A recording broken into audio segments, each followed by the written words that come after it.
It's the end-of-life decision all of us will eventually face, whether to choose burial or cremation. Now, Ben Tracy tells us about another intriguing option. In the garden of her home in Bellingham, Washington, Marie Eaton is always able to find something she lost. When I come out to garden, he's there. And every time I'm under one of the maples, I think, oh yeah, Wayne, you're here. Her brother, Wayne Dodge, was also an avid gardener with a fondness for Japanese maple trees. But in 2021, he fell down the stairs and became a quadriplegic. A few months later, the 71-year-old doctor got pneumonia. As a physician, he knew what that meant. You know, they call pneumonia the old man's friend, and he chose that way to leave. And we were devastated to lose him, but understood that choice. You were very close. Very close to him. Instead of being buried or cremated, Wayne had chosen a relatively new alternative, natural organic reduction, more simply known as human composting. It's a natural process that transforms the body into soil.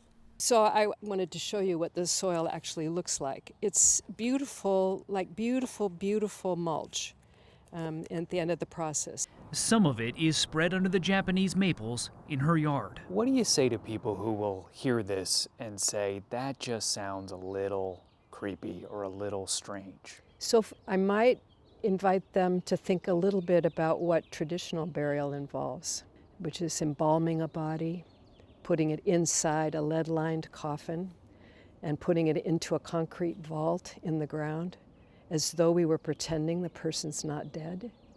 That, to me, is much more creepy than this process of naturally becoming part of the soil again.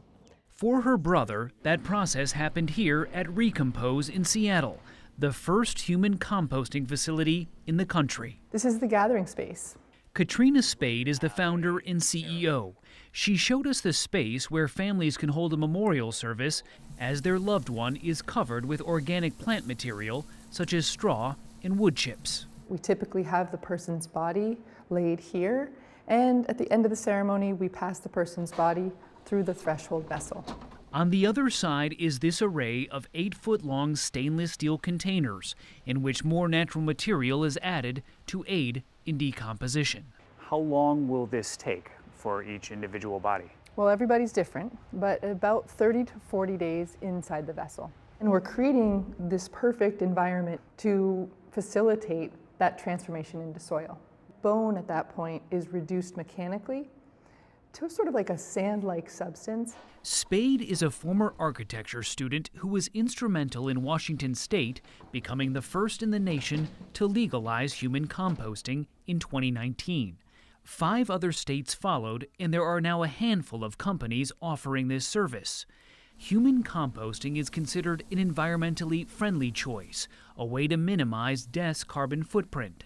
Today, most Americans choose to be cremated or buried, which involves burning fossil fuels and toxic chemicals. Do you find that the environmental footprint of this is part of what's driving some folks' decisions? Yes. So if you've lived your whole life thinking about that and trying to make a difference environmentally, it makes sense too to think about your environmental impact after you die. But the New York State Catholic Conference opposes the practice, saying it is more appropriate for vegetable trimmings and eggshells than for human bodies. I know that this is an incredibly respectful process, and for so many people, it's more than that, it's deeply meaningful. It is like giving your body back to nature. Yeah, we truly get to be nature eventually.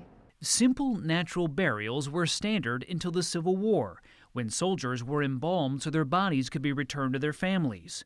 Abraham Lincoln's funeral made the process popular, and luxurious caskets became the new standard. Human composting is one of the few innovations in death care in more than a century. About 300 people have used Recompose's services so far, which cost about $7,000. The soil created, which fills the bed of a pickup truck, can be taken by the family or donated to forest conservation efforts. Wayne is all over Seattle, planted under many, many Japanese maple trees. Marie Eaton's brother's soil was given to family and friends to sustain the trees he so loved. She finds comfort in knowing that his death continues to create new life. Every time I come outside here and see the maples, I'm reminded of this wonderful, wonderful man.